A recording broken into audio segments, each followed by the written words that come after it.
Making a movie about Michael Jackson, the king of pop, this man was a giant, but making a motion picture out of his life, from his young times in Gary, Indiana, to his rise in the Jackson 5, to being a solo artist, to becoming the king of pop, was never going to be easy, regardless of what director, what actor, what actors around him, especially who you got to play Michael Jackson. It was never going to be easy. But director Antoine Fuqua, who you probably remember from movies like Olympus Has Fallen, King Arthur, and and particularly my favorite, Training Day, he was up to the challenge. And for the most part, he succeeded. Michael, it was an amazing piece of nostalgic film. I liked it a lot, and it took everything in me not to start dancing in the rows in the theater to some of my favorite Jackson 5 and Michael Jackson songs playing throughout. But one of the biggest landing points of this movie was that it got Jaafar Jackson to play Michael Jackson himself. Now, he's just not another actor, some guy off the street. Jaafar Jackson is the real-life nephew of Michael Jackson. And when you see him on screen, I know it's all makeup and good hair and all that stuff, but the resemblance is completely uncanny when you watch him. And the same can be said for Julio Valdelli, who plays young Michael Jackson when he was growing up as a kid in Gary, Indiana with the Jackson 5. And the moves they all were making, the dance moves, were just impeccable. As I said, this movie was huge when it came to nostalgia.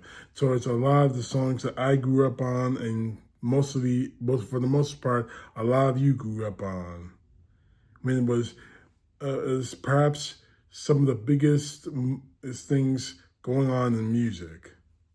The movie itself also starred Coleman Domingo as Joe Jackson, an abusive father who pretty much robbed Michael and the rest of his sons of a childhood to become superstars so he can exploit them. Nia Long, who everybody pretty much remembers from every role she played in his career, who I adore from Friday with Ice Cube and Chris Tucker, plays Catherine Jackson, the mother, who's trying to shield her children from their father's abuse. For me, I recommend, if you're a fan of Michael Jackson's music, I recommend this movie. I really do.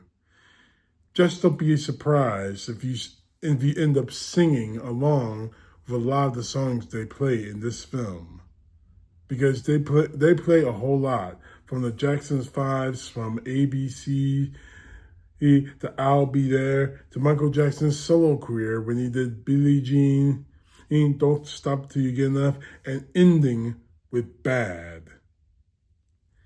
And one last thing, I might as well give you a spoiler warning on this.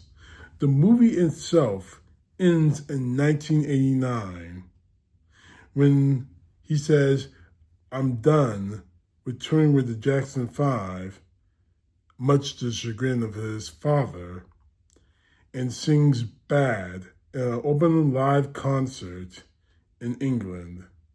The movie stops and ends with his story continues. So don't be surprised if you see a sequel come out of all this. I won't be. That's the way Hollywood seems to be going these days, which is not a bad thing, because a lot of the movies that are coming out this summer are sequels. I mean, you got Spider-Man, Brand New Day. Matter of fact, I'm not going to give you the whole list. You'll just have to stay tuned for my movie reviews.